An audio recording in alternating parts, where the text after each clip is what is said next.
Welcome back to Dr. ISO. This is Shibu Davis. Today we are going to see policy, which is the clause number 5.2 of ISO 9001 2015. Now,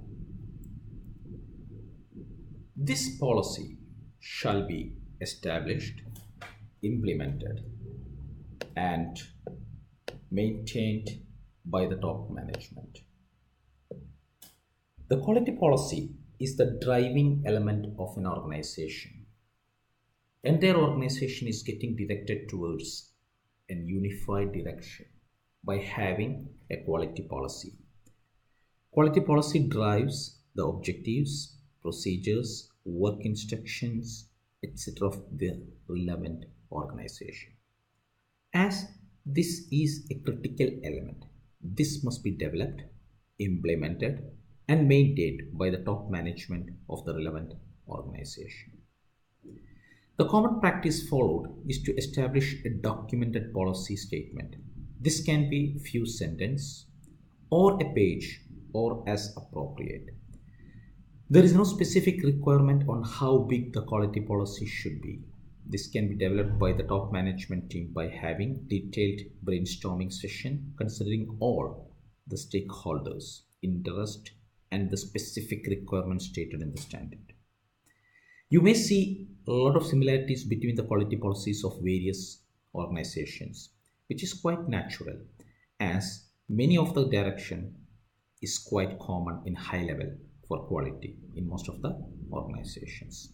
Now, let's see what shall we take or consider in developing a quality policy. Number one, it is appropriate to the organization. It is very critical to ensure that quality policy is appropriate to the nature and context of the organization. Top management has to keep in mind the products, services of the organization and the relevant needs these product service need to meet from all interested parties' perspective while establishing the policy. This should be in line with the organization's strategic direction too. The interested parties can be customer, legal and regulatory bodies, society, stakeholders, and others of the organization. Of course, employees too.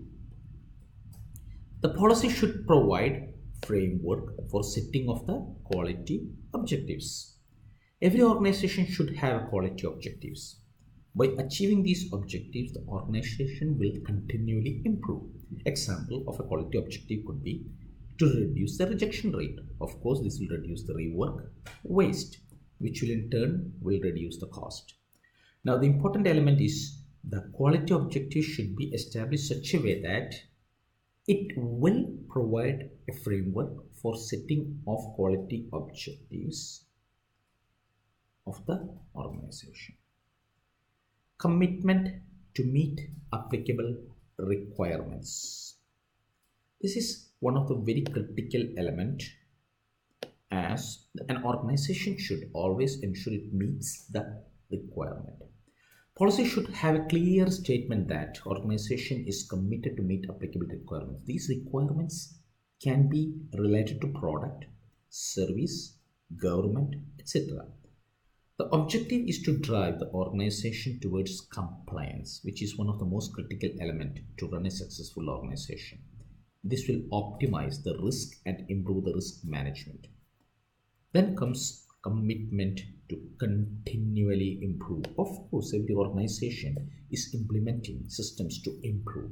So this policy should have a clear statement that organization is committed to continually improve. This is to drive the improvement in quality. Now, let's see the policy statement, how it shall be managed. This must be documented. It is very important to document the policy statement as this is one of the most critical elements of the organization. The top management should review this periodically. This can be done during their top management meetings. The outcome must be documented. This is to see the suitability, alignment, etc. of the policy. This can be documented in any format, electronic or hard copy. There is no hard rule how you need to document this policy. Now, important element is this must be communicated and understood at all levels. Of course, this is according to the relevance. The policy must be communicated at all levels. The communication can be done through electronic distribution, hard copy distribution, display in key areas, display in website. Important factor here is that all staff in the organization should have the relevant understanding. It's not that they know every line, but they understand according to their involvement. The depth of understanding by the CEO is different than the depth we'll expect on a manager or to a shop floor staff. The next one is again, this must be available to the interested parties. Now, the organization should see which interested party should have this access and make it available to them. The client of the organization may ask quality policy, then it must be made available to them. Yes, thereby we are ending our talk on policy.